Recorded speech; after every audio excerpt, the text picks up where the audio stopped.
Bonjour tout le monde, et aujourd'hui dans cette vidéo, nous allons voir comment lancer le serveur de développement d'une application Symfony et afficher une réponse sur le navigateur. Pour commencer, on va se rendre sur un terminal et on va s'aller dans la racine de notre projet. Donc là, je suis dans un dossier qui se nomme tuto et je me rends à la racine du dossier tuto. Si vous vous rappelez, grâce à l'installeur de Symfony, lorsqu'on l'a installé, il nous a généré un alias qui se nomme Symfony. Si je tape Symfony, il me sort plein de commandes à utiliser. On peut voir ici qu'on a une commande qui se nomme serve. On peut voir au-dessus une commande qui se nomme new, qui nous permet en fait de créer un nouveau projet. Donc là, la commande serve va nous permettre de démarrer un serveur de développement, comme expliqué ici. Donc on va taper Symfony-serve et de là, Symfony va utiliser le moteur interne de PHP pour nous créer un serveur de développement. Et du coup, pour accéder à ce lien, on va aller sur notre navigateur web et aller sur cette adresse-là, 127.0.0.1.8000.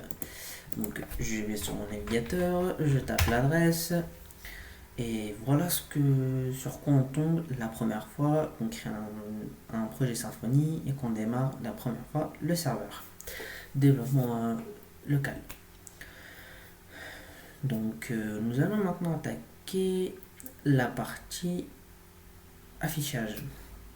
Donc lorsque nous arrivons sur un navigateur web ou sur un site web particulièrement, lorsqu'on fait une requête, par exemple je vais sur google.fr, moi je fais une requête que le serveur reçoit, il la traite et m'envoie une réponse.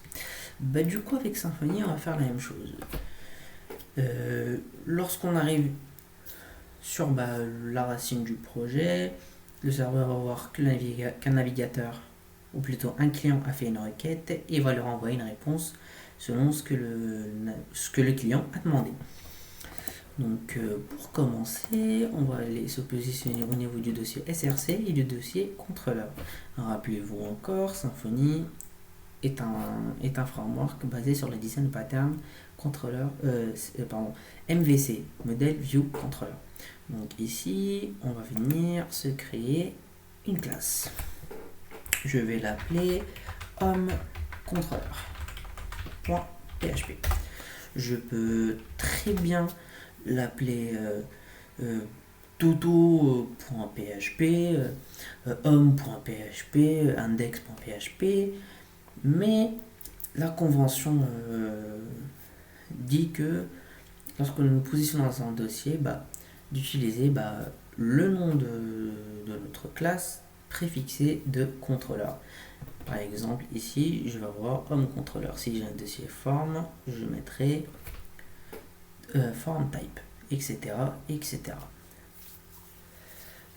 Maintenant, nous allons alors commencer par ouvrir la balise PHP pour faire comprendre au serveur qu'il s'agit là du PHP.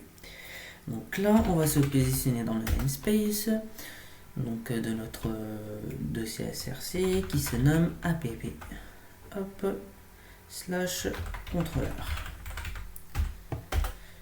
Rappelez-vous, dans le composer.json ici, si je vais au niveau de ce dossier-là, autoload psr-4 app.src, donc lui, il va aller chercher tous les fichiers qui se trouvent à la racine de src. C'est pour cela on indique le namespace app controller.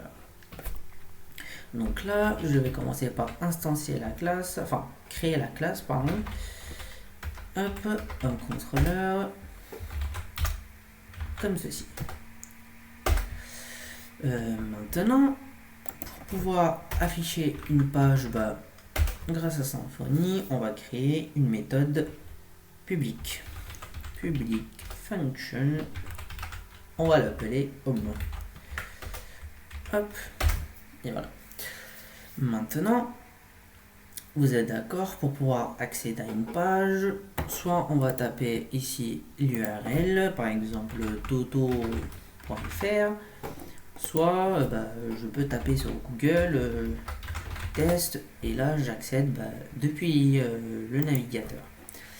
Donc nous, on va essayer de créer cette URL là. Donc pour commencer, on va aller créer l'URL racine. Rappelez-vous, l'URL racine actuellement, c'est cette page là, c'est une page 404 mais un peu personnalisée par les créateurs de Symfony. Donc ils vous disent, voilà, bienvenue sur Symfony.5 avec le numéro de la version actuelle.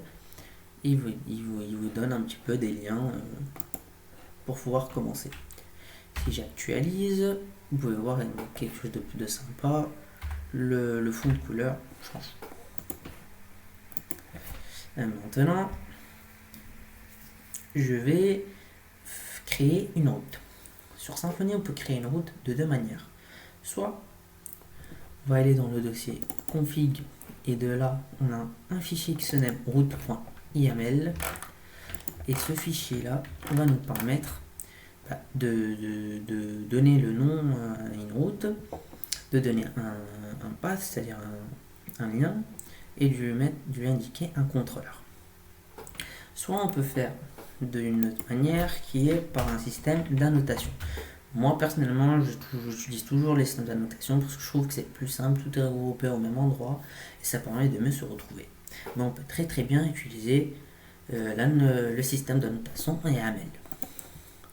Donc ici je vais faire @route et je vais avoir ici, vu que j'utilise un IDE spécial pour PHP et un plugin spécialement conçu pour Symfony, il me permet de récupérer et de voir un petit peu les classes dont j'ai besoin.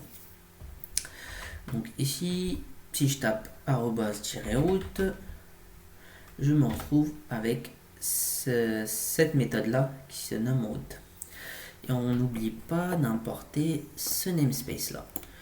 Donc cette classe là se trouve dans le namespace Symfony Component Routing Annotation route. Alors pour commencer, on va faire ceci. On va faire double quote slash et on va faire virgule name et on va mettre home. Rien que là, je viens de créer une URL qui va me permettre d'accéder à slash et je l'ai nommé home. Donc si je regarde ici et que je rafraîchis, voilà, Symfony m'envoie une erreur, c'est normal, il me dit voilà, t'as un contrôleur mais il me retourne rien. Est-ce que il me retourne nul? Est-ce que si tu veux bien me renvoyer une réponse, quelque chose? Donc on va écouter ce qu'il me dit et on va faire ici un return new response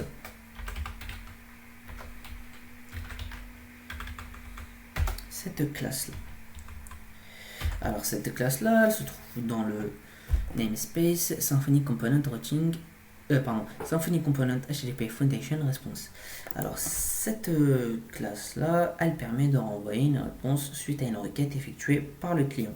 Donc si je mets ici salut et que j'enregistre, hop, et que je pars, mon navigateur me renvoie salut avec une réponse correcte. Maintenant, je peux très bien m'amuser à déclarer des variables, des tableaux. Par exemple, ici, je vais mettre une variable number que je vais appeler 125.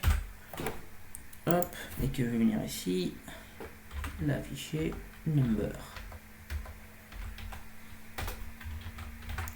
Et si je réactualise, il me dit très bien salut 125.